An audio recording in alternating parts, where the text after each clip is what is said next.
Els papirs són un suport d'escriptura que s'utilitza des del 3000 abans de Crist fins al 5è després de Crist. Del segle VIII al segle XI el papir està clarament ja en desús i només s'utilitza de forma molt puntual. Els comtes catalans exigien a la Cancelleria Vaticana, és a dir, a la notaria, vindria a ser, del Vaticà, que escrivissin sobre papir com a signe de distinció. Sabem que des del segle XIX, en tot el món, es conserven 25 butlles amb suport papir. D'aquestes 25, 11 estan en els territoris de llengua catalana. Per tant, som el lloc del món on més butlles en papir tenim. D'aquestes, 5 estan a la ciutat de Vic, després n'hi ha una a la Seu d'Urgell.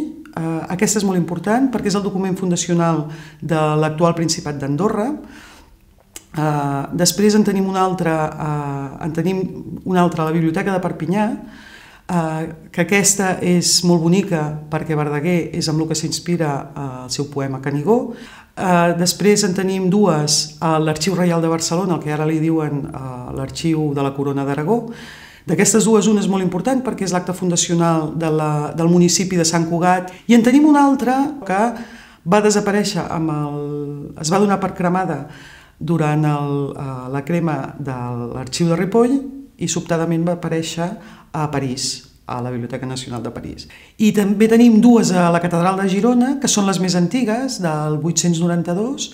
Fins al segle XIX es tenia coneixement d'aquestes butlles, estaven enrotllades i guardades a cada un d'aquests arxius que hem esmentat, però el 1927 el pontífex Pius XI,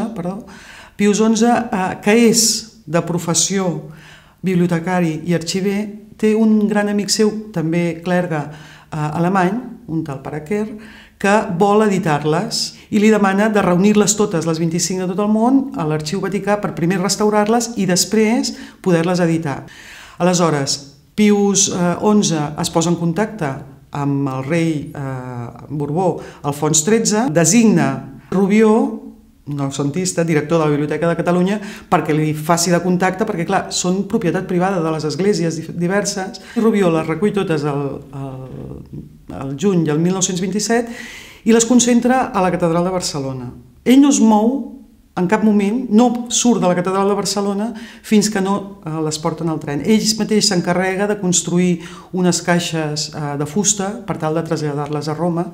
Al cap d'un any, el 1928, tornen a Barcelona, torna Rubió a ser l'encarregat de vigilar que hagi estat bé, tornen ja perfectament restaurades, envidrades, amb un suport, estirades, ja no enrotllades. Catalunya és un país molt ric en patrimoni papirològic i molt desconegut. Forma part d'aquest desconeixement del patrimoni arxivístic i documental.